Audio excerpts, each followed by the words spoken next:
España no hay ningún programa oficial de cribado del recién nacido que incluya la enfermedad de lisosomales. Desde el punto de vista técnico se hicieron algunos programas piloto en Galicia hace unos años y realmente existe capacidad técnica para hacer el cribado, pero no está incluido ningún programa de cribado neonatal en España. En Europa hay cierta discrepancia al respecto y sí está incluido los programas de cribado neonatal enfermedades lisosomales en Italia, que tiene incluidas 4 enfermedades lisosomales.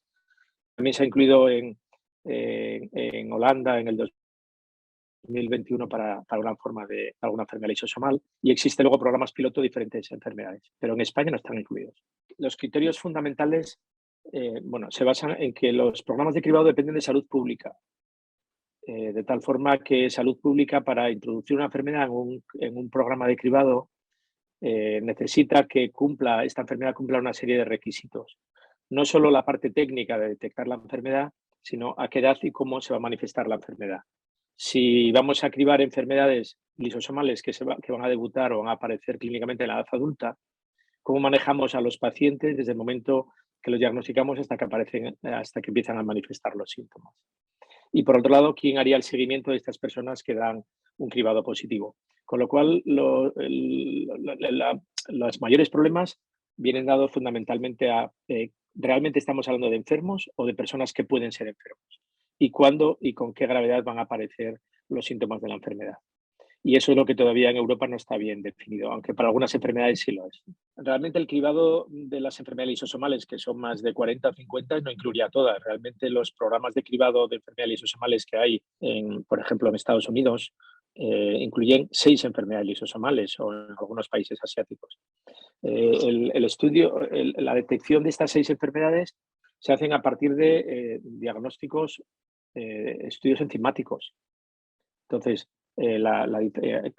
aunque clínicamente una SMD y un Gaucher puedan ser iguales, clínicamente se manifiesten de una forma parecida porque tienen una esplenomegalia, pacientes que tienen determinados marcadores periféricos, pues realmente las enfermedades, para diferenciarlas, tendríamos que utilizar un diagnóstico enzimático múltiple, en el cual incluiríamos los enzimas. El enzima deficiente en la enfermedad de Gaucher es diferente que la enfermedad ASMD.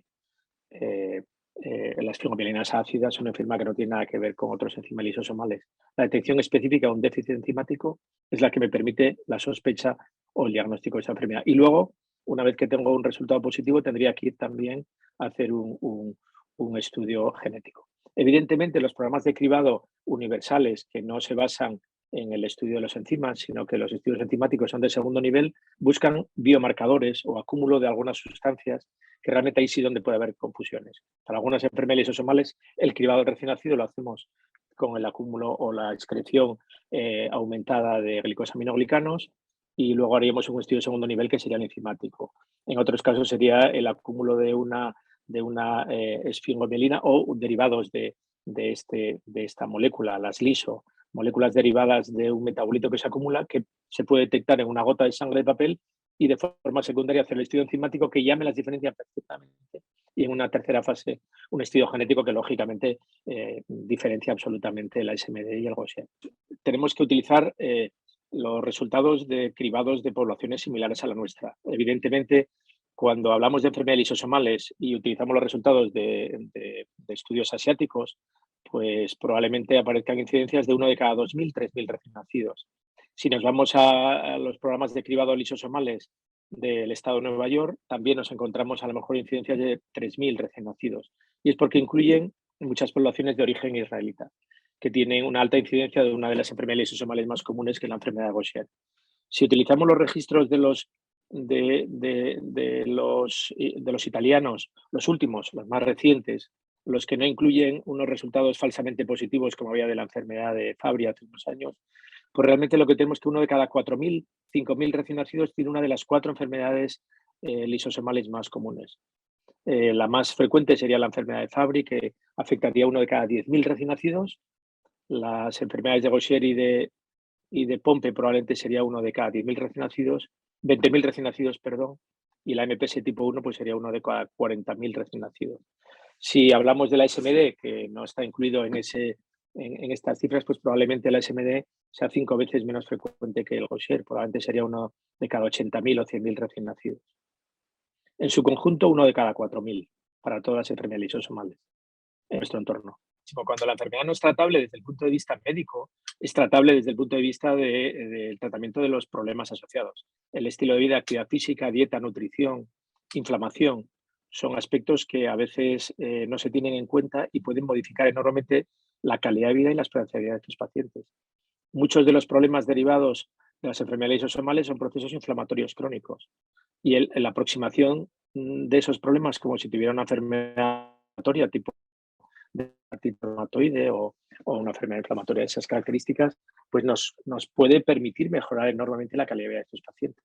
También el manejo del dolor y aspectos ligados a problemas ortopédicos y la dieta, etcétera. Algunos pacientes tienen problemas pulmonares, otros tienen problemas respiratorios. Es decir, que lo de no son tratables desde el punto de vista de cambio del gen, no son tratables desde el punto de vista de la enzima, no son tratables desde el punto de vista de inhibición del sustrato, pero lógicamente los síntomas que presentan son tratables. Manejo del dolor, de la inflamación, calidad de vida, rehabilitación, fisioterapia, logopedia, es decir, que dieta, nutrición. Hay muchísimos aspectos que deben ser manejados en los pacientes con enfermedad lisosomal. En el fondo son enfermedades tan complejas que simplificarlas y pensar que un tratamiento enzimático le arregla la vida no es así. Probablemente sea el tratamiento enzimático más a lo mejor una terapia específica de rehabilitación o fisioterapia, más un tratamiento nutricional y dietético, más la analgesia, más la medicación para impedir el deterioro de la función renal, más la medicación para prevenir el deterioro cardíaco,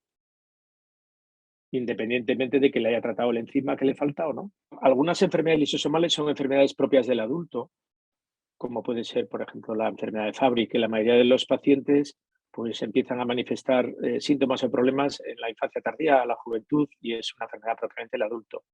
También la enfermedad de Gaucher, la forma más clásica de Gaucher es una enfermedad del adulto. Pero otras enfermedades son pediátricas de forma absoluta, como pueden ser las mucopolisacaridosis. Hace años las personas afectadas de mucopolisacaridosis no sobrevivían, muchas de las formas más graves no sobrevivían más allá de la segunda infancia. Entonces, probablemente hay enfermedades que son puramente pediátricas, las MPS, a la hora de diagnosticarlas. El diagnóstico es responsabilidad de los pediatras como una enfermedad progresiva, altamente discapacitante, potencialmente tratable si la diagnosticamos en los primeros años de vida, y son enfermedades muy, muy pediátricas. Y otras, en cambio, son más del adulto. Ahora, con los cambios de tratamiento, nos encontramos que hay muchos pacientes con mucopolisacaridosis en la vida adulta que reciben tratamiento. Incluso hay médicos de adultos que diagnostican formas leves de algunas de estas enfermedades de MPS. Pero bueno, son enfermedades que nos afectan a profesionales pediátricos y de adultos, que tenemos la responsabilidad diagnóstica tanto pediatras como adultos, y que probablemente las opciones de tratamiento son lo que nos obliga a diagnosticar en tiempo y forma. Una enfermedad muy importante que se debería incluir en el programa de cribado porque hay opciones de tratamiento es la enfermedad de Pompe, que es una enfermedad que las formas más graves son pediátricas y de debut muy precoz y con un desenlace fatal si no se diagnostican y tratan. Y en cambio luego hay formas más tardías que probablemente sean diagnosticados y seguidos por neurólogos de adultos. Entonces, para cada una de estas enfermedades hay forma grave de debut pediátrica y forma moderada o menos grave de debut más tardío, independientemente de que la persona afectada esté gravemente afecta, pero a lo mejor con 20, 30 o 40 años de vida. Enfermedades lisosomales, para muchas de ellas existen opciones de tratamiento que son de reemplazamiento enzimático o tratamiento con inhibidores de sustrato. Y para todas ellas, como enfermedades monogénicas, enfermedades que se deben al defecto de un único gen, pues tenemos la opción, o son candidatas a ser tratadas con sistemas de terapia genética o terapias avanzadas. Realmente todavía nos quedan unos años para que este tipo de tratamientos se puedan aplicar en nuestros pacientes, pero todavía nos queda mucha tarea por hacer. Lo primero es diagnosticarlos pronto, para que cuando llegue la terapia génica en unos años, que serán pocos o muchos en función de lo que estemos acostumbrados a esperar. Para el paciente afectado le parece una barbaridad esperar 2, 3, 4 años, porque considera que ese tratamiento, si no viene en tiempo y forma, no va a ser útil cuando ya tenga un deterioro neurológico. Para los padres de niños con una enfermedad muy discapacitante desde el punto de vista del sistema nervioso, pues tendremos que esperar. Pero bueno, ya hay ensayos clínicos en humanos que tienen respuesta. Probablemente los resultados de los ensayos clínicos los vayamos a tener en los próximos 2-4 años. Y en pocos años, en 4 o 5 años, tengamos una opción razonable para muchas enfermedades lisosomales desde el punto de vista de terapia genética. Hasta entonces, diagnosticarlos pronto, conocer la historia natural y tratarlos con los medios que tengamos ahora para que cuando llegue esa terapia genética estén en la mejor situación posible nuestros pacientes. Para algunos pacientes el tratamiento es definitivo. Por ejemplo, la enfermedad de Gaucher, tanto el tratamiento de reemplazo enzimático como el de reducción del sustrato han modificado de forma dramática la esperanza y calidad de vida de estos pacientes. Es decir, las personas con enfermedad de Gaucher no necesitan una terapia genética para mantenerse con vida y haciendo una vida razonablemente normal. Esperemos que la SMD, con la incorporación del nuevo tratamiento enzimático, cuando se apruebe, tenga una condición, una situación parecida a las personas con Gaucher. Para las personas con la enfermedad de Pompe, pues también es dramática la diferencia. Pero en cambio, para otras enfermedades como las NPS, pues probablemente el tratamiento enzimático pues no consigue resolver todos los problemas que tienen estos pacientes a nivel deformante, osteoarticular y sobre todo del sistema nervioso central. Entonces, el tratamiento enzimático y de sustitución y el de inhibición del sustrato para evitar que se acumule esa sustancia que es especialmente tóxica para diferentes órganos, en principio es diferente en cada enfermedad lisosomal. En algunas de ellas el problema está resuelto desde el punto de vista clínico, independientemente que sigamos avanzando, lógicamente, pero tenemos resuelto los problemas de tratamiento y de supervivencia de los pacientes con enfermedad de Gaucher. Esperamos tenerlos para los pacientes con SMD. Tenemos grandes avances para la enfermedad de Pompe, pero todavía nos queda mucho recorrido en muchas otras enfermedades. Tenemos la MPS2, la MPS3, MPS6, MPS7, que tenemos todavía mucho recorrido por delante y que tenemos que seguir mejorando. Es decir, que son 50 enfermedades diferentes y no las podemos tratar a todas igual. Aunque haya problemas para el cribado, tenemos que avanzar en la detección precoz. Solo la detección precoz en los primeras semanas y meses de vida, con el cribado del recién nacido, podemos hacer estrategias terapéuticas que van a ser determinantes para el paciente. No hablo solo de la terapia enzimática o de la reducción de sustratos, sino también trasplante de progenitores hematopoyéticos, trasplantes de médula ósea utilizando donantes de células pluripotentes de cordón, que son capaces de mejorar la expectativa de vida de muchos pacientes. Para otros pacientes hay incluso terapias que se inician en la época prenatal intraútero. La terapia intraútero es capaz de modificar la historia natural de muchas de estas enfermedades. Entonces tenemos que seguir investigando en el diagnóstico precoz, encontrar biomarcadores o marcadores que nos permiten diagnosticar exactamente qué enfermedades tenemos que tratar y cuándo tratarlas, saber con esos biomarcadores si el tratamiento está siendo ser capaces de iniciar terapias lo antes posible, a veces incluso antes de que nazca el paciente. Y lógicamente buscar vectores que nos permitan el reemplazamiento enzimático dirigido en el sistema nervioso central o la terapia genética dirigida también al sistema nervioso central. Ahora estamos trabajando o se está trabajando en sistemas de aplicación o de utilización de la enzima en el sistema nervioso central mediante una infusión directa en el cerebro, los ventrículos o intratecal. Es decir, que tenemos que ver cómo administrar esa enzima en el sistema nervioso para que de alguna manera no se produzca el acúmulo de estas sustancias tóxicas derivados de la alteración lisosomal. Y luego tenemos que modificar también nuestra aproximación al paciente en otros aspectos, como puede ser trastornos de inflamación, trastornos del metabolismo del hueso, trastornos de órganos y sistemas que de alguna manera se deterioran de una forma diferente en estos pacientes. Y luego otro tema importante es que ya los pacientes sobreviven a la edad infantil, pues en la edad adulta manifiestan problemas que hasta ahora nunca nos habíamos enfrentado con ellos.